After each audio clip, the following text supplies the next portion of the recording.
بسم الله الرحمن الرحيم. السلام عليكم ورحمة الله وبركاته. الحمد لله رب العالمين، والصلاة والسلام على سيد المرسلين وعلى آله وصحبه أجمعين، أما بعد، فأعوذ بالله من الشيطان الرجيم. بسم الله الرحمن الرحيم. سبحان الذي أسرى بعبده ليلا من المسجد الحرام إلى المسجد الأقصى الذي باركنا حوله لنريه من آياتنا إنه هو السميع البصير. صدق الله العظيم. கண்ணியத்துக்குரிய அல்லாஹ்வின் நல்லடியார்களே, இன்றைய தினம் தொழுகையில் சூரத்து பனி இஸ்ராயில் மற்றும் சூரத்துல் கஹ்ஃப் ஓதப்பட்டது. அல்லாஹ் சுப்ஹானஹு வ தஆலா நமக்கு குர்ஆனின் மூலமாக நம்முடைய வாழ்க்கையில் ஒவ்வொரு கட்டம் எப்படி வாழ வேண்டும் என்பதற்கான வழிகாட்டுதல்களை வழங்கி கொண்டே இருக்கிறார். அதற்கு சரித்திரங்கள் மூலமாக நமக்கு ஏராளமான படிப்பினைகளை வைத்து அல்லாஹ் சுப்ஹானஹு வ தஆலா பல வரலாறுகளையும் நமக்கு சுட்டி காட்டுகிறான். இன்று ஓதப்பட்ட முதல் வசனம் சூரத்து பனி இஸ்ராயில். பனி இஸ்ராயில் என்று சொன்னால் இந்த சூராவுக்கு பனி இஸ்ராயில் என்றும் சொல்லப்படுது, அல் இஸ்ரா என்றும் சொல்லப்படுது. பனி இஸ்ரா என்று சொல்லப்படுறதுக்கு காரணம், இந்த சூராவில் யூதர்களுக்கு அல்லாஹு தஆலா முன்னறிவிப்பு செஞ்சிருந்தான். மூசா அலைஹிஸ்ஸலாம் அவர்கள் வழங்கப்பட்ட தௌராத்தில் அவங்களுக்கு கொடுக்கப்பட்ட முன்னறிவிப்பின் பிரகாரம் அவங்களுக்கு நடந்த நிகழ்வை அல்லாஹ் குர்ஆனில் சுட்டி காட்டினான். தௌராத்தில் என்ன நம்ம வாக்களித்தோமோ அந்த முன்னறிவிப்பு அவங்களுக்கு நடந்துச்சு. அதை பற்றி அல்லாஹ் 2-3 விஷயம் இந்த சூறாவில் சொல்லப்படுறதுனால இந்த சூறாவுக்கு பனி இஸ்ரா என்று சொல்லப்படுது. இன்னொரு பேர் அல் இஸ்ரா. இஸ்ரா என்று சொன்னால் இரவில் பயணம் செய்தல். அதாவது நபி ஸல்லல்லாஹு அலைஹி வஸல்லம் அவர்களை மக்காவிலிருந்து பைத்துல் முகத்தஸுக்கு அல்லாஹ் அழைத்து சென்று பிறகு அங்கிருந்து 7 வானங்கள் கடந்து அல்லாஹ்வை சந்தித்தது. அந்த மிஅராஜுடைய பயணத்திற்கு இஸ்ரா என்பதாக சொல்லப்படும். இன்று ஓதப்பட்ட அந்த சூறாவினுடைய முதல் வசனத்திலே அல்லாஹு தஆலா அதை தான் சுட்டி காட்டுகிறான். சுப்ஹானல்லதி அஸ்ரா பி அப்திஹி லைலம் மினல் மஸ்ஜிதில் ஹராம் இலல் மஸ்ஜிதில் அக்ஸா. அந்த அல்லாஹ் மகா பரிசுத்தமானவன், எல்லா குறைகளை விட்டும், எல்லா வகையான பலகீனங்களை விட்டும், எல்லா வகையான குறைபாடுகளை விட்டும், சுப்ஹானல்லதி அவன் மகா பரிசுத்தமானவன். அந்த அல்லாஹ் அஸ்ரா பி அப்திஹி தன்னுடைய அடியார் முஹம்மது ஸல்லல்லாஹு அலைஹி வஸல்லம் அவர்களை இரவோடு இரவாக அழைத்து சென்றான். எங்கிருந்து எங்க? மினல் மஸ்ஜிதில் ஹராம் இலல் மஸ்ஜிதில் அக்ஸா. மஸ்ஜிதுல் ஹராம் அந்த மக்காவிலிருந்து ஷாமில் இருக்கக்கூடிய பைத்துல் முகத்தஸ் மஸ்ஜித் அக்ஸாவுக்கு அல்லாஹ் அழைத்து சென்றான் இரவோடு இரவாக. சுப்ஹான் அல்லாஹ். மக்காலிருந்து சாதாரணமாக பயணம் செஞ்சு போனாங்கன்னா ஒட்டகத்தில் போனால் 40 நாள் ஆகும். 40 நாள் ஆகும். ஆனால் நபி ஸல்லல்லாஹு அலைஹி வஸல்லம் அல்லாஹ் தன்னுடைய வல்லமையால் ஜிப்ரீல் அலைஹிஸ்ஸலாத்தை அனுப்பி நபி ஸல்லல்லாஹு அல்லாஹ் கூட்டிகிட்டு வர சொன்னான். ஒரே இரவில் நபி ஸல்லல்லாஹு அலைஹி வஸல்லம் மக்காலேருந்து மதீனாக்கு ஹிஜ்ரத் செஞ்சு போகிறதுக்கு 1 வருஷத்துக்கு முன்பாக நபி ஸல்லல்லாஹு அலைஹி வஸல்லம் அவர்களை ஆறுதல் படுத்தும் முகமாக, அவர்களை கண்ணியப்படுத்தும் முகமாக, அவர்களுக்கு சிறந்த ஒரு பரிசை வழங்குவதற்காக அல்லாஹ் அவர்களை வானுலகத்திற்கு அழைத்து கொண்டான். போயிட்டு வந்தாங்க மிஅராஜுடைய பயணத்துக்கு. ஹிஜ்ரத்துக்கு 1 வருஷத்துக்கு முன்னாடி நடந்தது. காரணம், மக்காவில் முஷ்ரிக்கீன்களால், அந்த குறைஷி மக்களால் நபி ஸல்லல்லாஹு அலைஹி வஸல்லம் சொல்ல முடியாத, வர்ணிக்க முடியாத கொடுமைகளுக்கு ஆளானாங்க. சஹாபாக்களும் சரி, மனதளவுலையும் உடலாலையும் ரொம்ப கஷ்டம் கொடுத்தாங்க முஷ்ரிக்கீன்கள். அவங்களுக்கு ஆறுதலாக இருந்தவங்களெல்லாம் வஃபாத் ஆகிட்டாங்க. அவர்களுடைய மனைவி ஹதீஜா ரலியல்லாஹு அன்ஹா நபி ஸல்லல்லாஹு அலைஹி வஸல்லம் அவங்களை பராமரித்து வந்த அவருடைய சிறிய தகப்பனார் அபு தாலிப், இவங்கெல்லாம் போன பிறகு மிகவும் மனதுடைஞ்சு போயிருந்தாங்க. இப்போ முஷ்ரிக்கீங்க நேரடியாகவே தொல்லை கொடுத்தாங்க. அது வரைக்கும் யார் ஈமானை ஏற்றுக்கொள்கிறாங்களோ முஸ்லீம் ஆகிறாங்களோ அவங்களுக்கு கஷ்டம் கொடுத்தாங்க. நபி ஸல்லல்லாஹு அலைஹி வஸல்லத்தை இந்த ஈமானை விடும்படியும் அல்லாஹ்வின் பக்கம் மக்களை அழைக்கக்கூடிய இந்த உழைப்பை விடும்படி அவங்க போய் அபு தாலிப்கிட்ட போய் அவங்க நெருக்கடி கொடுத்து கொண்டே இருந்தாங்க. 3 வருஷம் ஊர் ஒதுக்கி வச்சாங்க. யாரை? அபு தாலிபோட நபி ஸல்லல்லாஹு அலைஹி வஸல்லத்தையும் அந்த நபி ஸல்லல்லாஹு அலைஹி வஸல்லத்துடைய கோத்திரத்தையே ஒதுக்கி வச்சாங்க. அந்த நேரத்தில் ஈமானை ஏற்றுக்கொள்ளாதவங்களும் நபி ஸல்லல்லாஹு பாதுகாத்தாங்க.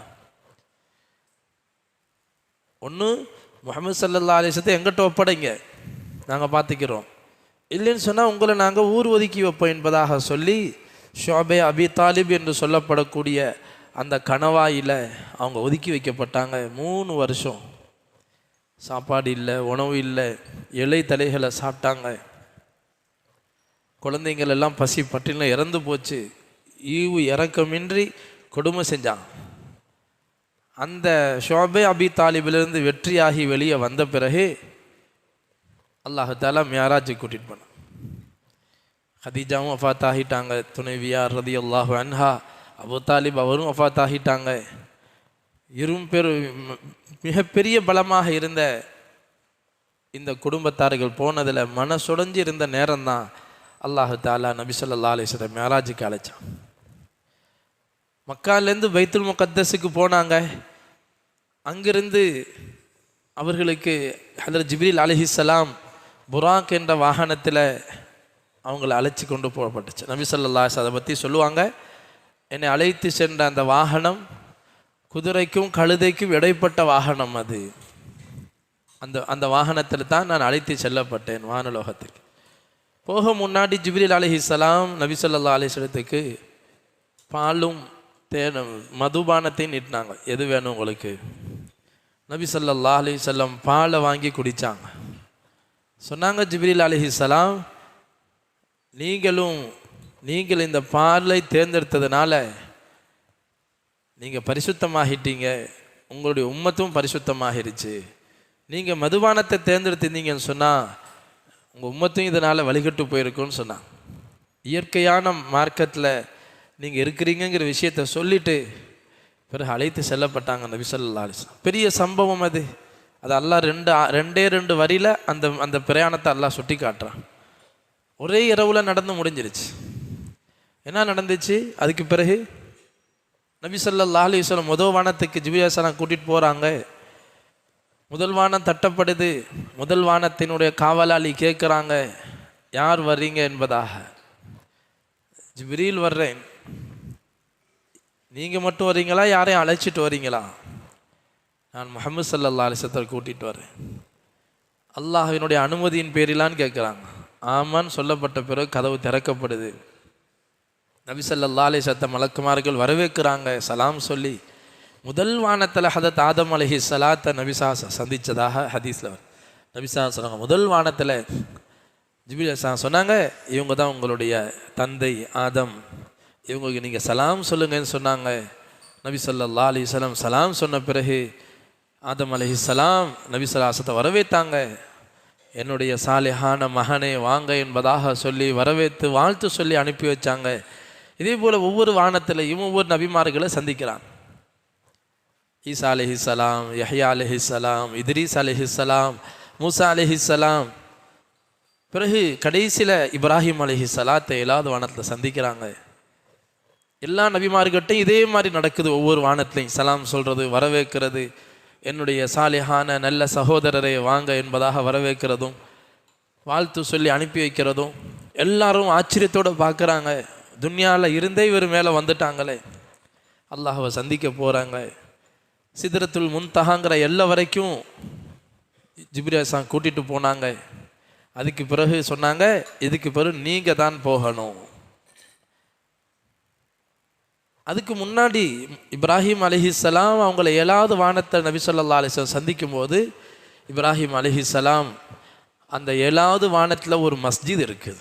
குர்ஆனில் அல்லாஹ் அதை சொல்லுவான், வல் பைத்தில் மாமூர், பைத்துல் மாமூரின் மீது சத்தியமாக, அது மலக்குமார்களுக்கான மஸ்ஜித். காபாவுக்கு நேர் மேலே 7வது வானத்தில் இருக்கக்கூடிய மஸ்ஜித். நபி ஸல்லல்லாஹு அலைஹி வஸல்லம் சொல்கிறாங்க, அது எவ்வளோ பெரிய மஸ்ஜித் என்று சொன்னால், ஒரு நாளைக்கு 70,000 மலக்குகள் அது உள்ளே போவாங்க, அல்லாஹ்வை வணங்குவாங்க. பிறகு அவங்க ஒரு நாளைக்கு பிறகு வெளியாகிடுவாங்க. திருப்பி அவங்க போகவே முடியாது. திருப்பி அவங்க போகிற ஒரு தடவை தான் கிடைக்கும். இதுபோல் ஒவ்வொரு நாளும் 70,000 மலக்குகள் அந்த மஸ்ஜிதுக்குள்ளே போயிட்டு வர்றாங்கன்னா அது எவ்வளோ பெரிய மஸ்ஜிதாக இருக்கும். அந்த மஸ்ஜிதினுடைய வெளிச்சுவற்றில் இப்ராஹிம் அலைஹிஸ்ஸலாம் சாய்ந்து உட்கார்ந்து கொண்டிருந்தாங்க. நபி ஸல்லல்லாஹு அலைஹி வஸல்லம் வரவேற்றாங்க, பேசினாங்க. ஹஜ்ரத் இப்ராஹிம் அலைஹிஸ்ஸலாம் இந்த உம்மத்துக்கு சில நசீஹத்து செஞ்சாங்க. உங்கள் உம்மத்துக்கு என்னுடைய சலாமை சொல்லுங்கன்னு சொன்னாங்க. நாம் அவங்களுக்கு பதில் சொல்லணும். வலைக்க வலைஹிமுஸ்ஸலாம். இப்போது நபி ஸல்லல்லாஹு அலைஹி வஸல்லத்துக்கு சொன்னாங்க, உங்கள் உம்மத்தில் உள்ள சொர்க்கம் காலியாக இருக்கிறது, தஸ்பீகளை கொண்டு அந்த மரங்களை நடச் சொல்லுங்க என்பதாக நபி ஸல்லல்லாஹு அலைஹி வஸல்லத்துக்கு சொல்லிட்டு பிறகு அவங்க அல்லாஹ்வை சந்திக்க போனாங்க. நேரடியாக அல்லாஹ்வை சந்திச்சாங்களா இல்லையா என்கிறதுல சஹாபாக்கிடையில் 2 கருத்து இருக்குது. பெரும்பாலான சஹாபாக்குடைய கருத்து அல்லாஹ்வை பார்க்கல, அல்லாஹுடைய ஒளியை பார்த்தாங்க. நபி ஸல்லல்லாஹு அலைஹி வஸல்லம் அல்லாஹுக்கு முன்பாக மண்டியிட்டு அத்தஹியாத்தில் உட்கார்றாங்க. அத்தஹியாத்தில் உட்கார்ந்து அல்லாஹுக்கு காணிக்க செலுத்துகிறாங்க. அத்தஹியாத்துல் முபாரகாத்துஸ் ஸலவாத்துத் தய்யிபாத்து லில்லாஹ். ஒரு பெரிய அரசரை சந்திக்க போனால் காணிக்கை, கிஃப்ட், அன்பளிப்பு செலுத்துவாங்களா இல்லையா? அல்லாஹுடைய நபி ஸல்லல்லாஹு அலைஹி வஸல்லம் அல்லாஹுக்கு சமர்ப்பித்தது எதை? அத்தஹியாத், என்னுடைய உடலால் செய்யக்கூடிய எல்லா வணக்கங்களும், அல் முபாரகாத், என்னுடைய பொருளால் செய்யக்கூடிய எல்லா வணக்கங்களும், அஸ்ஸலவாத், என்னுடைய எல்லா வாயால் சொல்லக்கூடிய அமல்களும், லில்லாஹ், அல்லாஹுக்கு, அல்லாஹ் உனக்கே நான் சமர்ப்பிக்கிறேன். அல்லாஹ் நபி ஸல்லல்லாஹு அலைஹி வஸல்லம் சலாம் சொன்னா, அஸ்ஸலாமு அலைக்க ஐயுஹன் நபி வ ரஹ்மத்துல்லாஹி வ பரகாத்துஹ். நபியே, என்னுடைய சலாம் உங்களின் மீது, என்னுடைய பரக்கத்தும் என்னுடைய ரஹ்மத்தும் உங்கள் மீது உண்டாகட்டும். அல்லாஹ் சலாம் சொன்னா. நபி ஸல்லல்லாஹு அலைஹி வஸல்லம் சொன்னாங்க, யா அல்லாஹ், உன்னுடைய சலாம் எனக்கு மட்டும் இல்லை, என்னுடைய உம்மத்தில் யாரெல்லாம் நல்லடியார்கள் ஈமான் கொண்டவங்க இருக்கிறாங்களோ அந்த நேரத்தை எல்லாருக்கும் உன்னுடைய சலாம் வேணும் யா அல்லாஹ். அஸ்ஸலாமு அலைனா வ அலா இபாதில்லாஹிஸ் ஸாலிஹீன். அல்லாஹ், உன்னுடைய சலாம் நபிமார்களாகிய எங்களுக்கும், யாரெல்லாம் என்னுடைய உம்மத்தில் நல்லடியார்கள் இருக்கிறார்களோ அவர்களுக்கும் உன்னுடைய சலாம் உண்டாவதாக. அந்த இடத்துலையும் உம்மத்தை மறக்கலை நபி ஸல்லல்லாஹு அலைஹி வஸல்லம். உம்மத்துக்காக சலாமை வாங்கினான். அதை தான் நம்ம ஒவ்வொரு நாளும் தொழுகையில் ஓதிட்டு இருக்கோம், அத்தஹியாத்தாக. அதனால தான் சொல்லப்படுது, தொழுகை ஒரு மிஅராஜ். நபி ஸல்லல்லாஹு அலைஹி வஸல்லம் எப்படி அல்லாஹுடைய தர்பாரில் போய் மிஅராஜ் போய் சந்திச்சுட்டு வந்தாங்களோ அதை அல்லாஹ் கிஃப்டாக பூமியில் தந்திருக்கிறான். மிஅராஜ் தொழுகையின் மூலமாக அல்லாஹ்கிட்ட பேசுகிறோம். பிறகு நபி ஸல்லல்லாஹு அலைஹி வஸல்லம் போனாங்க, அல்லாஹ்கிட்ட பேசினாங்க. அதில் அல்லாஹ் சில விஷயங்களை கொடுத்தான். அதில் ஒரு முக்கியமான அம்சம்தான் 50 வேளை தொழுகையை கொடுத்து அனுப்புனான். உங்கள் உம்மத்து ஒவ்வொரு நாளும் 50 வேளை தொழுகட்டும். நபி ஸல்லல்லாஹு அலைஹி வஸல்லம் சந்தோஷமாக திரும்பி வந்தாங்க. வர்ற வழியில் மூசா அலைஹிஸ்ஸலாம் பிடிச்சிக்கிட்டாங்க. அந்த நபி உடலை கூப்பிட்டாங்க, கேட்டாங்க, அல்லாஹ்வை பார்த்துட்டு வந்தீங்க, பெரிய பாக்கியம், என்ன கொடுத்தான் அல்லாஹ் உங்களுக்கு? சொன்னாங்க, எங்களுக்கு கிடைச்சதில் ஒரு பெரிய செல்வம், என்னுடைய உம்மத்துக்கு அல்லாஹ் 50 வேளை தொழுகையை கொடுத்துருக்கிறான். சந்தோஷமாக சொன்னாங்க. மூசா அலைஹிஸ்ஸலாம் பார்த்தாங்க, உலகத்தில் வாழ்ந்த அனுபவப்பட்டவங்க. சொன்னாங்க, உங்களுடைய உம்மத்துக்கு 50 வேலையெல்லாம் தொழ முடியாது, நீங்கள் தயவு செஞ்சு அல்லாஹ்ட்ட போய் குறைச்சி வாங்கிட்டு வாங்க. மூசா அலைஹிஸ்ஸலாமுடைய கிருபை, அவங்க நம்ம மேலே இறக்கப்பட்டாங்க. இந்த உம்மத்துடைய பலகீனத்தை விளங்குனாங்க. நிறைய மூசா அலைஹிஸ்ஸலாத்துக்கு நம்ம கடமைப்பட்டிக்கிறோம். இந்த உம்மத்துக்கு மூசா அலைஹிஸ்ஸலாத்துக்கு நிறைய நம்ம நன்றி செலுத்தணும். குர்ஆன்லையும் திரும்ப திரும்ப அவங்கள நமக்கு படிப்பனையாக சொல்லி காட்டுறான். நபி ஸல்லல்லாஹு அலைஹி வஸல்லம் ஜிப்ரீல் பார்த்தாங்க, இப்போ தான் அல்லாஹ்ட்ட போயிட்டு வரோம், திரும்பி போகிறதா? நபி சொல்லி காட்டுறாங்க அந்த சம்பவத்தை. ஜிப்ரீல் பார்த்தேன். ஜிப்ரீல் சொன்னாங்க, நபியை நீங்கள் விரும்பினா திருப்பி போகலாம், அல்லாஹ்ட்ட வாங்க, வாங்க போவோம். அல்லாஹ்ட்ட போனாங்க. அல்லாஹ் தஆலா 10 குறைச்சான், 40 கொண்டுக்கிட்டு வந்தாங்க. திருப்பி மூசா அலைஹிஸ்ஸலாம் சொன்னாங்க, போங்க. திருப்பி அல்லாஹ் 10 குறைச்சான், 30. திருப்பி மூசா அலைஹிஸ்ஸலாம் சொன்னாங்க, இன்னும் குறைச்சிட்டு வாங்க. நாங்கள் 10 தொழுகை அல்லாஹ் கொடுத்தான். அப்போ மூசா நபி சொன்னாங்க, போங்க அல்லாஹ் 5 ஆக்குனான். அதையும் மூசா நபி சொன்னாங்க, நான் இதை விட குறைவான தொழுகையை தான் பனு இஸ்ராயலுக்கு வாங்கி கொடுத்தேன், அந்த கூட்டம் அதை பேணி நடக்கலை, உங்கள் உம்மத்தும் நடக்க மாட்டாங்க, நீங்கள் போய் பேசிட்டு வாங்க. 5 வேளையும் குறைக்க தான் சொன்னாங்க மூசா அலைஹிஸ்ஸலாம். நபிசலாம் சொன்னாங்க, எனக்கு வெக்கமாக இருக்குது, இதுக்கு மேலே அல்லாட்ட போய் 50 தந்தா 5 தந்துருக்கிறான், இதையும் நான் போய் வாங்கி ஒன்றும் இல்லாமல் போயிட்டா என்ன செய்யறது? இல்லை, நான் போகலை. அப்போ அல்லாஹும் சொன்னான், நபியே என்னுடைய திட்டமும் அது தான், 5க்கு மேலே குறைக்கிற எண்ணம் இல்லை. ஆனால் யார் 5 வேளையை பேணி தொழுவாங்களோ நான் 50 நன்மையை கொடுத்துட்றேன். அல்லாஹ் அக்பர். இவ்வளோ அல்லாஹ் கிருபையால் இந்த உம்மத்து மேலே 5 வேளை, இதுலேயும் குறை செஞ்ச எவ்வளோ பெரிய அநியாயம் இது. இந்த உம்மத்து நபி ஸல்லல்லாஹு அலைஹி வஸல்லம் நம்ம மேலே எவ்வளோ நம்பிக்கை வச்சு இந்த தொழுகையை வாங்கிட்டு வந்து கொடுத்தாங்க. 50 5 கொடுத்துருக்குறாங்க. இந்த 5லையும் மோசடி செஞ்சா, இந்த 5 வேளை தொழுகைக்கு எங்களுக்கு கஷ்டமாயிருச்சுன்னா சொர்க்கத்துக்கான சாவியை நம்ம எடுத்துகிட்டு போக முடியுமா? அதனால தான் நபி ஸல்லல்லாஹு அலைஹி வஸல்லம் துனியாவுக்கு வந்து தொழுகையினுடைய சிறப்பையும் சொன்னாங்க, தொழுகாட்டி ஏற்படுற நஷ்டத்தையும் சொன்னாங்க. மறுமையில் மட்டும்தான் நஷ்டங்கிறது இல்லை, துன்யாலேயே அல்லாஹ் கஷ்டப்படுத்துவான். அல்லாஹுடைய கடமைகளில் தொழுகையில் முஸ்லீம்கள் குறை செஞ்சால் அவங்களுக்கு முதல்ல அல்லாஹ் எடுக்கிறது எதை தெரியுமா? நாம் எதை ரொம்ப ஆசைப்படுறோமோ அதை எடுத்துருவான். எது? வாழ்க்கையில் நிம்மதி, வாழ்க்கையில் பரக்கத், மன அமைதி வேணுமா? அல்லாஹ் தொழுகையை தான் வச்சுக்கிறேங்கிறான், வேறு எங்கேயுமே இல்லை. துன்யாவில் நீங்கள் எங்கே போய் தேடுங்க, முழு உலகத்தை அலைஞ்சி திரிஞ்சு நீங்கள் நிம்மதி அடைய முடியாது, பரக்கத்தை அங்கே இல்லை. அதனால தான் அல்லாஹ் சொல்லுவான், வஅ்முர் அஹ்லக பிஸ்ஸலாத்தி வஸ்தபிர் அலைஹா லா நஸ்அலுக ரிஸ்கா நஹ்னு நர்சுகுக் வல் ஆகிபத்து லித்தக்வா. அல்லாஹ் தொழுகையை பற்றி சொல்லும் போது, நபியை நீங்களும் தொழுவுங்க, உங்கள் குடும்பத்தாரையும் தொழும்படி ஏவுங்க, அதில் நிலச்சிருங்க, எவ்வளோ சிரமம் வந்தாலும் இதில் மட்டும் குறை செஞ்சாமல் இருங்க. நாம் உங்கள்கிட்ட வேறு எதையுமே கேட்கல. அல்லாஹ் சொல்கிறான், நாங்கள் சாப்பாடு தான், அல்லாஹ்க்கு சோறு கொடுங்கலாம் நம்ம கேட்கலை, நம்ம தான் ரிஸ்க்கே கொடுக்குறோங்கிறான் அல்லாஹ். தொழுகையோட ரிஸ்க்கை சம்மந்தப்படுத்தி அல்லாஹ் பேசுகிறான், தொழுகையோட ரிஸ்க்கை இணைச்சி அல்லாஹ் பேசுகிறான். உங்களுக்கு ரிஸ்க்கை தர்றது நாம தான்.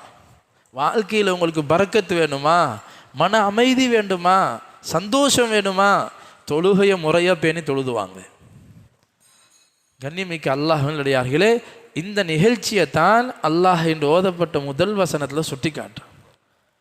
இது எல்லாமே நம்பிக்கையை சார்ந்த விஷயம். நம்முடைய இஸ்லாமை பொறுத்த வரைக்கும் அடிப்படை நம்ம உள்ளத்தில் என்னவெல்லாம் அல்லாஹ் சொல்லியிருக்கிறானோ அத்தனையும் சத்தியம்னு நம்பணும். ஈமான்னு சொல்கிறோமே, அதுதான் அடிப்படை. அல்லாஹ் ஒருவன் இருக்கிறான், அல்லாஹ்னும் பார்க்கல, அல்லாஹ் இருக்கிறான்னு நம்புறது. மலக்குமார்களை பார்க்கல, இருக்கிறாங்க, என் கூட இருந்துகிட்டே இருக்கிறாங்க. மௌத்துக்கு பின்னாடி நாம் எழுப்பப்படக்கூடிய விஷயத்தின் மீது இந்த ஓதப்பட்ட சூறாவில் பனி இஸ்ராயிலையும் சரி, சூரத்துல் கஹ்ஃப்லையும் சரி, அடிக்கடி ஒவ்வொரு இடத்துலையும் அல்லாஹ் சுப்ஹானஹு வ தஆலா மறுமையில் எழுப்பப்படுகின்ற விஷயத்தையும் அங்கே நடக்கக்கூடிய காட்சிகளையும் திரும்ப திரும்ப அல்லாஹ் நினைவுபடுத்திகிட்டே இருக்கிறான். திரும்ப திரும்ப அல்லாஹ் சொல்கிறான், உங்களை நான் பார்த்துட்டே இருக்கிறேன், உங்களுக்கு ஒரு விஷயம் பதிவாகுது. நீங்கள் கபர்லேருந்து எழுப்பப்படும் போது என்ன நடக்கும்? கபர்லேருந்து மஹ்ஷர் மைதானத்துக்கு ஒன்று திரட்டப்படுவாங்க எல்லா மக்களும். அந்த நேரத்தை நம்முடைய நிலைமை எப்படி இருக்குன்னு பல இடத்துல அல்லாஹ் அதை வர்ணிக்கிறான். மனிதன் எந்த நிலைமையில் கபர்லேருந்து எந்திரிச்சு வருவான், சூரா யாசீனில் சொல்லி காட்டுறான்.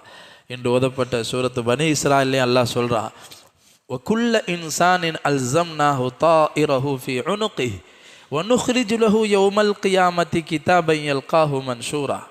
ஒவ்வொரு மனிதனும் கபர்லேருந்து எந்திரிக்கும் போது அவனுடைய கழுத்தில் மாலை போட்டிப்பான். கழுத்தில் என்ன இருக்குங்க?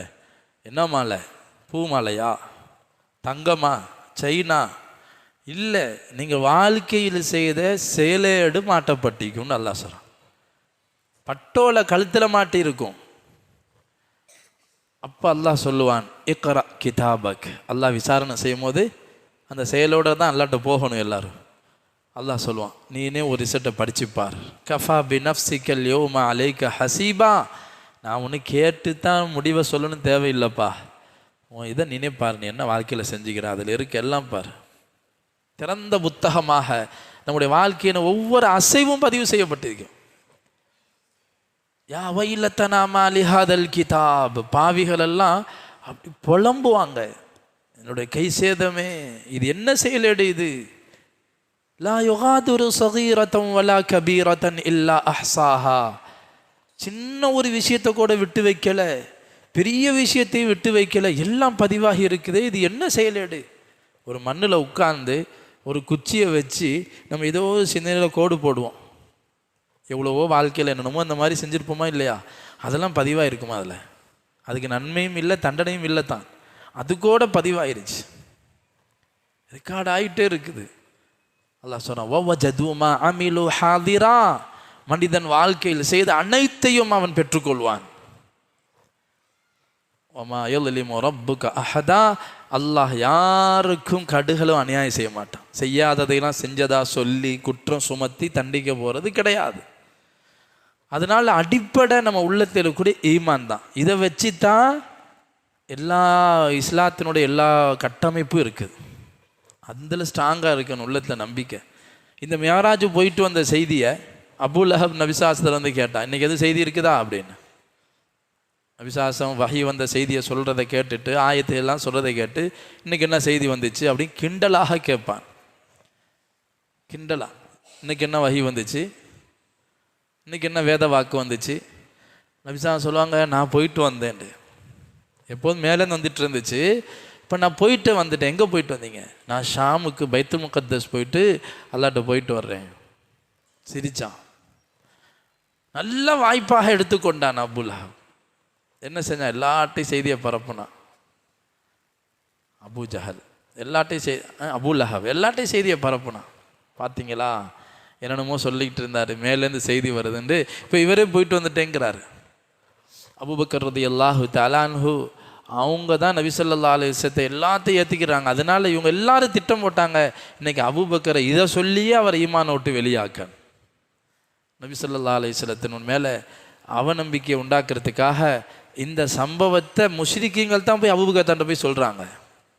என்ன அபூபக்கரை உங்களுக்கு தெரியுமா? என்னது? நேற்றிரவு உங்களுடைய நண்பர் பைத்துல் முகத்தஸ் போயிட்டு வந்துட்டாராமே, ஷாமுக்கு போயிட்டு வந்துட்டாரான். நம்மெல்லாம் போனால் 1 மாதம் அவன் போயிட்டு வரதுக்கு 2 மாதம் ஆகும்.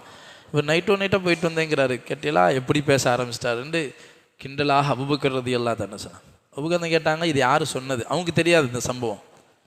அவங்க வியாபாரத்துக்கு போயிட்டு ஊருக்குள்ளே வர்றாங்க, வரும்போது முஷ்ரிக்கீங்க தான் இந்த செய்தியை சொல்கிறாங்க. அபூபக்கர் ரலியல்லாஹு தானே கேட்டாங்க, இது யார் சொன்னது? உங்கள் நண்பர் சொல்லிட்டு இருக்கிறாரு முஹம்மது ஸா. சொன்னாங்களா? சொன்னாங்கண்டா சத்தியமாக போயிருப்பாங்க, வாய்ப்பு இருக்குது. நடக்காத ஒன்று ஆச்சரியமான விஷயம்லாம் இல்லை, அல்லாஹுக்கு முடியாத விஷயம் கிடையாது. முஹம்மது ஸல்லல்லாஹு அலைஹி வஸல்லம் சொன்னால் போயிட்டு வந்திருப்பாங்க. அதனால தான் அன்னைக்கு வந்த பேர் தான் சித்தீக். அபூபக்கர் சித்தீக்குங்கிற பேர் அன்னைக்கு வந்ததான். சித்தீக்குனா என்ன? உடனே உண்மைப்படுத்துபவர். யோசிக்கிறதுனா இல்லை, இது அறிவுக்கு எட்டுமா, இதெல்லாம் சாத்தியமா, இது எப்படி முடியும், ஆஹா அப்படின்னு கேட்டுட்டு போய் முடிவு செய்வோங்கிற இது கூட கிடையாது. நபி ஸல்லல்லாஹு அலைஹி வஸல்லம் மேலேயும் அல்லாஹ்வின் மீதும் அவ்வளவு ஆழமான நம்பிக்கை. சொல்லிட்டா அது சத்தியத்தான். அதில் தான் அன்னைக்கு அவங்க வச்ச பேர் சித்தீக்குங்கிற பேர். கண்ணியமிக்க அல்லாஹ்வினுடையார்களே, அந்த முஷ்ரிக்கீங்க நபிசாசத்தை சோதிச்சாங்க. அப்படியா போயிட்டு வந்தீங்களா? அப்போ நம்ம ஊர்லேருந்து ஒரு ஜமாத்து வியாபாரத்துக்கு போணுச்சே, நபிசாசம் அதையும் சொன்னாங்க. நான் போகும்போது குறைஷிகள் இத்தனை ஒட்டக கூட்டம் போணுச்சு, அதில் ஒருத்தருடைய ஒட்டகம் காணாமல் போயிடுச்சு, அந்த ஒட்டகத்தை இன்னாரு தேடிக்கிட்டு இருந்தார், அவங்கெல்லாம் வந்து சேருவாங்க இந்த தேதியில். நபிசாசம் அந்த அளவுக்கு சொன்னாங்க. அப்படியா? அங்கே பைத்துல் முகத்தஸில் என்னவெல்லாம் இருந்துச்சு, எத்தனை ஜன்னல் இருந்துச்சு, எத்தனை கதவு இருந்துச்சு, எத்தனை படி இருந்துச்சு, தூண் இருந்துச்சுலாம் கேட்டாங்க. நபிசாசம் அதையாவது என்னைக்கிட்டு இருந்திருப்பாங்க, பள்ளிவாசல் எத்தனை ஜன்னல் இருந்துச்சுண்டு. ஆனால் அல்லாஹ் சுப்ஹானஹு வ தஆலா நபிசாசத்துக்கு அதை எடுத்து காட்டுனா. நபிசாசத்தை பார்த்தே சொன்னாங்க, இத்தனை தூண் இருக்குது, இத்தனை கதவு இருக்குது. எனக்கு ஒரு முஷ்ரிக்கீங்கள் அதை பார்த்துருக்குறாங்க. அவங்க வியாபாரத்துக்கு போகும்போது பைத்துல் முகத்தஸை சுற்றி பார்த்துட்டு வருவாங்க. நபி ஸல்லல்லாஹு அலைஹி வஸல்லம் இவ்வளோ சொல்லி அது சொன்ன மாதிரியே எல்லாமே நடந்துச்சு. அந்த அந்த அந்த வியாபார குழுட்ட கேட்டாங்க, எத்தனை ஒட்டகம் போணுச்சு, யாரும் ஒட்டகத்தை தேடிட்டு இருந்தீங்களா, ஒட்டகம் காணாம போயிருந்துச்சு, எல்லாமே ஆமான்னு சொன்னாங்க. அப்படி இருந்தும் ஈமான் நசீபாகலை. அப்படி இருந்தும் அல்லாஹ் யாருக்கு ஹிதாயத் நாடுறானோ அவருக்கு தான் ஹிதாயத். ஹைர், அல்லாஹ் சுப்ஹானஹு வ தஆலா இந்த சூறாவில் ஈமானோட சம்பந்தப்பட்ட விஷயத்தையும் சொல்கிறான், அதே மாதிரி அமல் சம்பந்தப்பட்ட விஷயங்கள், தொழுகையில் அல்லாஹ் முதல் விஷயம் வகலா ரப்புக அல்லா தஅபுது இல்லா இய்யா, அல்லாஹு தாலா தீர்ப்பளித்து விட்டான், முடிவு செய்து விட்டான், மனிதர்கள் அல்லாஹுவை தவிர யாரையும் வணங்கக்கூடாது. முதல் விஷயம், மனிதனை அல்லாஹ் படைச்சதுக்கு நன்றி கடன், முதல் நன்றி தௌஹீத், அல்லாஹ் ஒருவன் தான் இறைவன்கிறதை ஏற்றுக்கொண்டு அவனை மட்டும்தான் வணங்கணுங்கிற விஷயத்தை சொல்லிட்டு அடுத்தபடியாக அல்லாஹ் சொல்கிறான் ஒபில் வாலிதைனி இஹ்சானா. அல்லாஹ்க்கு செய்கிற கடமைக்கு பிறகு இந்த துனியாவில் என்ன இருக்குதுன்னா பெற்றோர்களுக்கு உபகாரம் செய்கிறது. அல்லாஹ்க்கு அடுத்தது பெற்றோர்கள் தான் இந்த பூமியில், அல்லாஹுக்கு அடுத்தது, தொழுகைக்கு அடுத்தது.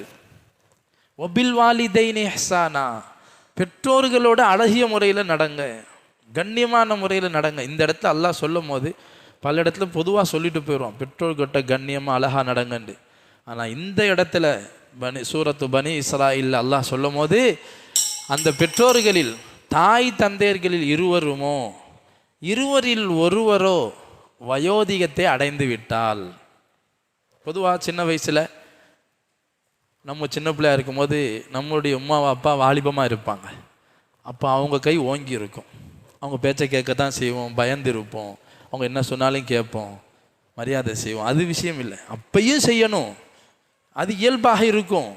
ஆனால் மனிதன் வாலிபத்தை அடையும் போது பெற்றோர்கள் முதுமையை அடைவார்கள், பெற்றோர்கள் குழந்தைகளாக மாறுவார்கள், பெற்றோர்கள் நரைத்தவர்களாக, தளர்ந்தவர்களாக, உடல் சோர்ந்தவர்களாக, அவர்களுடைய எலும்புகள் எல்லாம் பலகீனமான நிலைமையில் இம்மா யப்லுகன்ன இந்தகல் கிபர அஹதுஹுமா அவு கிலாஹுமா, அந்த இருவருமோ அல்ல இருவரில் ஒருவரோ வயோதிகத்தை அடைந்து நீ பெற்றோரை பெற்றுக்கொண்டால் அது பாக்கியமாக நினைக்கணும். யாருடைய பெற்றோர்கள் ஹயாத்தோடு இருக்கிறாங்களோ அல்லாஹ்க்கு சுக்ர் செய்யணும், அதை பாக்கியமாக நினைக்கணும். இவங்களுடைய துஆவை நான் வாங்கிவிட்டால் துன்யாவிலும் எனக்கு வெற்றி, ஆகிரத்திலும் வெற்றி. அவர்களுக்கு இருப்பதை பாக்கியமாக நினைக்கணும், அவர்கள் இருப்பது வாழ்க்கைக்கு பரக்கத்தாக நினைக்கணும், சுமையாக நினைக்கக்கூடாது. அதான் அல்லாஹ் சொல்கிறான் வயோதிகத்தை அடைந்து விட்டால். ஏன்னா அந்த நிலைமை மனுஷனுக்கு வரும், வயோதிகமான நிலைமையில் குழந்தை மாதிரி ஆயிடுவாங்க. நம்ம சின்ன பிள்ளையாக இருக்கும்போது நம்ம ஒரே விஷயத்தை பல தடவை கேட்போம், ஒரு விஷயத்தை என்ன செய்வோம், இது என்னான்னு கேட்போம், இது சைக்கிள்னு சொல்லுவாங்க, வாயில் வராதுல்ல, மனசில் பதிகிற வரைக்கும் மனுஷன் அதை கேள்வி கேட்பான். சின்ன பிள்ளை பேச ஆரம்பிக்கும் போது திருப்பி என்ன சைக்கிள், திருப்பி என்ன சைக்கிள், சலிப்படையவே மாட்டாங்க பெற்றோர்கள், சொல்லிக்கிட்டே இருப்பாங்க, சும்மா வாயை பொத்து சும்மா கேள்வி கேட்டே இருக்காது. இன்றைக்கி உள்ள பெற்றோர்கள் வேணால் மாறலாம், இன்றைக்கி என்னங்க எல்லாம் பிஸியாகிக்கிறாங்க ஃபோனில், பிள்ளைங்க ஏதாவது கேட்டால் ஓங்கி ஒரே அடி தள்ளு, பச்சை பிள்ளையாக இருந்தாலும் தூக்கி போட்டுருது, எல்லாம் பாதுகாப்பானாக. ஆனாலும் தாய் தந்தைக்கான அந்த பாசத்தை அல்லாஹ் இங்கே சொல்லி காட்டுறான். நாம் குழந்தையாக இருக்கும் போது நம்ம விஷயத்தை அவங்க சலிப்படையவே இல்லை. ஒரு குழந்தை நஜீஸில் உருண்டு பிறண்டா கூட தாய் என்ன செய்கிறாங்க, பெற்றோர்கள் என்ன செய்கிறாங்க, சீண்டு சொல்லி போடலையே, அதை எடுத்து கழுவி சுத்தம் பண்ணி நறுமணம் செய்து நுகர்ந்து கொள்வாங்க. அல்லாஹ் சொல்கிறான் அந்த பெற்றோர்கள் இந்த நிலைமைக்கு மாறுற நிலைமை வரலாம். ஃபலா தகுல்லஹுமா உஃபின், தமிழில் சீண்டு சொல்கிறோம், அல்லாஹ் உஃப்னு அரபியில் சொல்கிறான். சீண்டு சொல்கிற நிலைமையும் உனக்கு வரும் பெற்றோர்கள் விஷயத்தில். அப்போ நீ சீன்னு சொல்லிடாத. அதுக்கு கீழே ஒரு வார்த்தை இருந்தால் அல்லாஹ் அதையும் சொல்லியிருப்பான், முகம் சுளிக்காதே, இப்படி இருக்காங்களே அப்படி கூட உச்சு கூட போற்றாதே. வலா தன்ஹருஹுமா, அவர்களை அதட்டி பேசாதே. வாலிபம் வந்த பேர் பெற்றோர்களை கொஞ்சம் வாயை மூடிட்டு பேசாமல் இருக்கியலா, ஏன் தொண்ணு பேசிக்கிட்டே இருக்கிய, நாமும் குழந்தையாக்கும்போது பேசும்போது அப்படி சொன்னாங்களா? அல்லாஹ் இங்கே உணர்த்துறான், வலா தன்ஹருஹுமா, அதட்டி விரட்டி பேசாதீங்க, பார்வையில் கூட முறைச்சி பார்த்துறாதீங்க. பெற்றோர்களுக்கு முன்பாக உங்கள் குரலை உயர்த்தி பேசாதீங்க, அவங்ககிட்ட பேசும்போது அவங்களுடைய குரலை விட தாழ்த்தி பேசுங்க. வக்குல்லஹுமா கௌலன் கரீமா, பெற்றோர்கிட்ட பேசுறீங்களா, அல்லாஹ் சொல்லித்தரான், கண்ணியமான வார்த்தையில் பேசுங்க. ஆக உயர்ந்த கண்ணியமான வார்த்தை என்ன இருக்குதோ அதை பேசுங்க. எங்கெங்கேயோ யார்கிட்டையோ மரியாதையாக கண்ணியமாக ஒழுக்கமாக பேசுகிறோம், பெற்றோர்கள்ட்ட தான் ஆக கண்ணியமாக பேசணும், அழகான வார்த்தையில் பேசுங்க. முடியாமல் இருக்கிறாங்க. என்ன தேவை இருக்குது? எதுவும் தேவை இருக்குதா சொல்லுங்க அப்பா. உம்மா உங்களுக்கு என்ன தேவை இருக்குது? எதுவும் நான் வாங்கி தரவா? உடம்புக்கு என்ன ஆயிடுச்சு? ஹாஸ்பிட்டல் போவோமா? மருந்து வாங்கி தரவா? அவங்க கேட்க முன்னாடி நீங்கள் கேளுங்க, அல்லாஹ் படித்து தர்றான். பிறகு அல்லாஹ் சொல்கிறான், இன்னும் சொல்கிறான், வஹ்ஃபித் லஹுமா ஜனாஹ ذுல்லி மினர் ரஹ்மா. உன் தாய் தந்தைட்ட எப்படி தெரியுமா நீ நடக்கணும்? வயசாயிட்டா அவங்களுக்கு ஒரு கோழி தன்னுடைய குஞ்சுகளை எப்படி ரெக்கையை தாழ்த்தி அணைக்குதோ, நீ அதுபோல பெற்றோர்கிட்ட அணைச்சு நடந்துக்கோ. உன்னுடைய இரக்கம் என்னும் அந்த ரெக்கையால் பெற்றோர்களோட நடந்துக்கோ. மேலும் நீ அவங்களுக்காக எப்படி தெரியுமா துவா செய்யணும்? அவங்க உயிரோடு இருந்தாலும் அவர்கள் மௌத்தாகிவிட்டாலும் நீ ஹயாத்துள்ளவரை அவர்களுக்கு எப்படி துவா செய்யணும்? துவாவையும் அல்லாஹ் சொல்லி தர்றான். ரப்பிர்ஹம்ஹுமா கமா ரப்பயானி ஸகீரா. அல்லாஹ், நான் குழந்தையா இருக்கும்போது என் மேலே எப்படி இரக்கம் காட்டினாங்க, பாசம் காட்டினாங்க, தூக்கி வளர்த்தாங்க, அவங்க தூக்கம் போச்சு, அவங்களுடைய எல்லாம் எங்களுக்காக செஞ்சாங்க. எல்லாம் இப்போ அவங்க மேலே இரக்கம் காட்டு. கபூரில் இருந்தாலும் சரி, ஹயாத்தோடு இருந்தாலும் சரி, பெற்றோர்களுக்காக சுஜூதில் துவா செய்யுங்க, அத்தஹியாத்தில் துவா செய்யுங்க. தனிப்பட்ட முறையில் பார்க்கும்போது நினைவு வரும்போதெல்லாம் ரப்பிர்ஹம்ஹுமா கமா ரப்பயானி ஸகீரா என்பதாக துவா செய்யுங்கன்னு அல்லாஹ் துவாவையும் படித்து தரான். கண்ணியமிக்க அல்லாஹ்வின் நல்லடியார்களே, பெற்றோர் இல்லைன்னா துனியாவுக்கு இல்லை. பெற்றோர்கள் தான் நீங்கள் துனியாவுக்கு வர்றதுக்கு காரணமாக இருந்தவங்க. சஹாபாக்கள் இது விஷயத்தில் சஹாபாக்கள் தங்களுடைய பிள்ளைகளுக்கு ஒழுக்கத்தை கற்றுக் கொடுத்தாங்க. சொல்லுவாங்க, தகப்பனும் பிள்ளையும் வர்றாங்க அப்படின்னு சொன்னால் சொல்லுவாங்க, தகப்பனுக்கு முன்னாடி நீ நடந்து வராத, பின்னாடி வா, முன்னாடி நடக்கக்கூடாது, அவங்களோட பேர் சொல்லி நீங்கள் கூப்பிடக்கூடாது என்பதாக நிறைய ஒழுக்கங்களை சஹாபாக்களுக்கு இந்த ஆயத்தை வச்சு பல ஒழுக்கங்களை உலமாக்க நமக்கு சொல்லித்தரான். ஆக நம்ம ஒழுக்கங்களை பிள்ளைங்க படிக்கணும், பெற்றோர்களுக்கு எப்படி நடக்கணுங்கிற விஷயத்தை பெற்றோர்கள் பிள்ளைங்களுக்கு சிறுபிராயத்திலேயே மற்ற ஒழுக்கங்களை கற்றுக் கொடுத்தாலே இந்த விஷயம் அவங்க விளங்கிக்கிடுவாங்க. நாம் எப்படி நம்முடைய பெற்றோர்கிட்ட நடக்கிறோமோ இன்ஷா அல்லாஹ் நம்ம பிள்ளைங்க நம்மகிட்ட அப்படி நடப்பாங்க.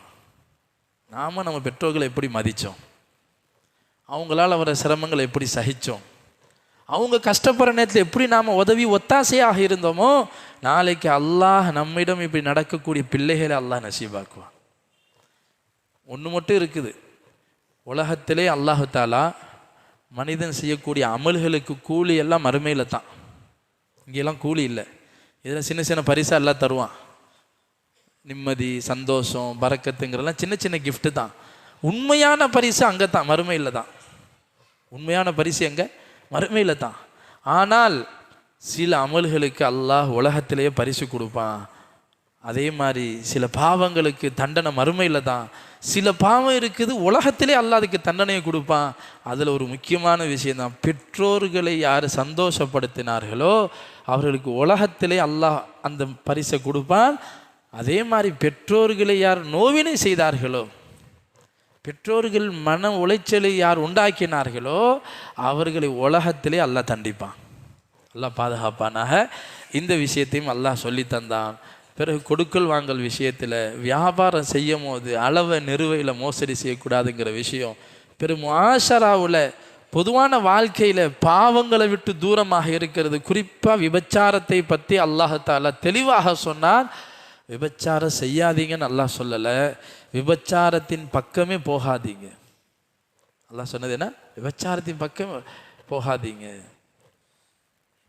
காரணம், நீங்கள் அது பக்கம் போனால் விபச்சாரத்தில் கொண்டு போய் விட்டுரும். அது அந்த பக்கமே போகாதீங்க. வலா தக்துலு அவுலாதக்கும் மின் இம்லாக் நஹ்னு நர்ஸுகுக்கும் வய்யாக்கும். அல்லாஹ் சொல்லுவான் அந்த இடத்துல, விபச்சாரத்தின் பக்கமே போகாதீங்க. நபி ஸல்லல்லாஹு அலைஹி வஸல்லம் சொன்னாங்க, விபச்சாரத்தின் பக்கம் போகிறது என்று சொன்னால் பார்வை தான் முதல் படி. விபச்சாரத்தின் முதல் படி பார்வை. பார்வை பார்க்க பார்க்கத்தான் ஆசைகளை தூண்டுகிறது. பிறகு கால் நடக்கிறது, பிறகு வாய் பேசுகிறது, பிறகு கை, பிறகு மனிதன் அந்த விஷயத்தை முடித்து விடுகிறான். அதன் முதல் படி பார்வை தான். பார்வைக்கும் நன்மை இருக்குது, பார்வையிலையும் பாவங்கள் பதிவாகுது. அதனால் பார்வையை ஒரு மனிதன் பேணிவிட்டால் தான் கற்பை பாதுகாத்து கொள்வான். அதனால் விபச்சாரத்தை பற்றி சமூக சீர்கேடுகள் உண்டாகாமல் இருக்கணும்னு சொன்னால், ஒரு பத்தினித்தனமான வாழ்க்கை உண்டாகணும் என்றால் முதல் விஷயம் பார்வையை பேணி பாதுகாத்தார்.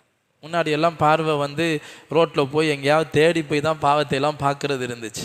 இப்போ என்னங்க, எங்கேயுமே போவானா, ரூம்குள்ளே தனியாக இருந்தாலே உங்கள் ஈமான் தெரிஞ்சு போயிடும். நம்முடைய ஈமானோட ரிசல்ட் என்ன? கையில் ஃபோன் இருக்குதா, ஃபோனை வச்சு நீங்கள் முடிவு செஞ்சுக்கலாம் நம்ம உண்மையிலேயே ஈமான்தாரியா இல்லை ஈமான்தாரின்னு வேஷம் போட்டு சுற்றுறோமா. ஃபோனை வச்சு அதில் நமக்கு எல்லா சுதந்திரமும் இருக்குது, எல்லா சுதந்திரமும் இன்றைக்கி இருக்குது. தனிமையில் இருக்கும் போது என்னவோ அதுதான் நம்மளோட ரிசல்ட். 4 பேருக்கு முன்னாடி ஜமாத்தா தொழிட்டோம், நீண்ட ரக்கா தொழிட்டோம், நிறைய குரான் ஓதுறோம், நிறைய தர்மம் செய்கிறோம். தனிமையில் போய் விட்டு நம்ம நப்சை பார்க்கனா எப்படி இருக்கிறேன்? பாவமான விஷயம் செய்கிறதுக்கு சூழ்நிலை வருது, பாவமான காட்சிகள் வருது.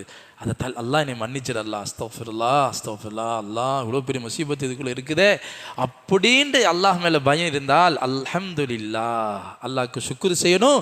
அல்லாஹ் மௌத்து வரைக்கும் இந்த ஈமான நசீபாக்குன்னு சொல்லணும். இல்லையா நல்ல சந்தோஷம், யாரும் நம்ம கேட்க முடியாது, நல்ல ஹெட்ஃபோன் ஒன்று மாட்டியாச்சு, யாரும் கேட்க மாட்டாங்க.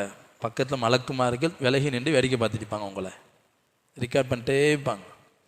சைத்தான் ஊதிக்கிட்டே இருப்பான், இன்னும் நல்லா பாரு, இன்னும் நல்லா பாரு, இன்னும் உள்ளே போ, அதை பாரு, இதை பாரு, இன்னும் என்ன இருக்குது, நல்ல மேய். கடைசியில் குறியில் கொண்டு போய் தள்ளிடுவான் சைத்தான். அதான் கடைசியில் என்ன சொல்லுவான், சைத்தான் சொல்லிடுவான், அப்பா என்னெல்லாம் யாரும் திட்டாது, எல்லாம் சைத்தானை திட்டுவோமா. அல்லாஹ் சொல்கிறான், சைத்தானை எல்லாரும் திட்டுவாங்க, ஒன்னால தாண்டா நான் நாசமாக போயிட்டேன். நேற்று ஓதப்பட்ட ஆயத்தில் அல்லாஹ் சொல்லி காட்டான். சைத்தான் சொல்லுவாங்க, கால ஷைத்தானு லம்மா குதியல் அம்ர் இன்னல்லாஹ வஅதக்கும் வஅதல் ஹக்கி வ வஅத்துக்கும். பாருங்க, அல்லாஹ் வந்து சத்தியத்தை சொன்னான், சத்தியத்தை வாக்களிச்சான். நானும் ஒரு விஷயத்தை உங்களுக்கு வாக்களித்தேன். நான் வந்து உங்களை பிடிச்சி இழுத்துக்கிட்டுலாம் வரல, சும்மா வாப்பா வாப்பானே வந்துட்டீங்க. நீங்கள் வந்ததுக்கு என்னையை திட்டி என்ன செய்ய, லும் துண்ண நீஃபி, உங்களை நீங்களே திட்டிக்கிட்டீங்க, என்னையெல்லாம் திட்டாதீங்க என்பதாக சைத்தான் காலை வாரிடுவான். நான் அல்லாஹ் பயப்படுறேன்னு அப்போ சொல்லுவான் அவன், எனக்கும் உனக்கு சம்மந்தம் இல்லைன்னு போவான். அந்த சைத்தானும் கூட இருக்கிறான். அதனால் நம்மளுடைய தனிமை எப்படியோ அப்படித்தான் நம்மளுடைய ரிசல்ட். தனிமையில் தொழுகையில் இன்பம் வருதா, பயிற்சி எடுக்கணும். தனிமையில் தொழுகை, தனிமையில் பாவத்தை பார்க்காம இருக்கிறது. மஸ்ஜிதுக்கு வந்தாலும் அல்லாஹ் மன்னிக்கணும், மஸ்ஜிதுக்கு வந்தாலும் அல்லாஹோட பயம் இல்லை. ஃபோன் இருந்தால் மஸ்ஜிதிலையும் ஹராமான காட்சிகளை பார்க்குற, தொழுற முசல்லால உட்கார்ந்து கண்ணிமிக்க அல்லாஹ்களே, ஒவ்வொரு இடமும் அல்லாட்ட பேசும், நம்முடைய கை கால் அல்லாட்ட சாட்சி சொல்லும். இது போன்று பல்வேறு விஷயங்கள். அதில் ஒரு விஷயம் அல்லாஹ் சொன்னான், இன்ன ஸம்அ வல் பஸர வல் ஃபுஆத குல்லு உலாஇக கான அன்ஹு மஸ்ஊலா. உங்களுடைய பார்வை திறனை பற்றியும், செவி திறனை பற்றியும், சிந்தனை சக்தியை பற்றியும் நிச்சயமாக மறுமையில் விசாரிக்கப்படுவீர்கள். இதெல்லாம் எங்கே செலவானுச்சு, எதுக்கு இதெல்லாம் செலவழிச்சிங்க? என்னை திருப்திப்படுத்துகின்ற விஷயத்தை செலவிட்டீர்களா, என்னை கோபமூட்டுகின்ற விஷயத்தை செலவழித்தீர்களா என்பது பற்றி நிச்சயமாக உங்கள்கிட்ட இந்த பாக்கியங்கள் பற்றி விசாரிக்கப்படும். பார்வையையும் கேள்விப்புலனை பற்றி அல்லாஹ் விசேஷமாக சொல்கிறான். அதனால் நாம் அதுக்கெல்லாம் பயிற்சி எடுக்கணும். நஃப்ஸை கட்டுப்படுத்தி தனிமையில் இருந்து நல்ல அமல்கள் செய்கிறது, தனிமையில் அல்லாஹ்ட்ட ஓர்மையாக பேசுகிறது. பாவம் செய்கிற சூழ்நிலை வந்தாலும் நாம் அதை விட்டு தவிர்ந்து கொள்ளக்கூடிய அந்த சக்தியை, ஈமானிய சக்தியை நாம் உருவாக்கி கொள்ளணும். அதுக்கான உழைப்புகளை நாம் செய்யும் போது தான் அந்த ஈமானிய சக்தி அல்லாஹ் நமக்கு தருவான். ஆக அல்லாஹ் சுப்ஹானஹு வ தஆலா அப்படிப்பட்ட ஈமானிய சக்தியையும் அவனுடைய கட்டளைகளை வாழ்க்கையில் எல்லா நிலைமையிலும் பேரி நடக்கக்கூடிய அந்த பாக்கியத்தையும் அல்லாஹ் நம்ம எல்லோருக்கும் நசீபாக்குவானாக. ஆமீன். வ ஆகிரு தஅவானா அல்ஹம்துலில்லாஹி ரப்பில் ஆலமீன். அஸ்ஸலாமு அலைக்கும் வரஹ்மத்துல்லாஹி. சுப்ஹானல்லாஹி வ பிஹம்திஹி சுப்ஹானல்லாஹ்.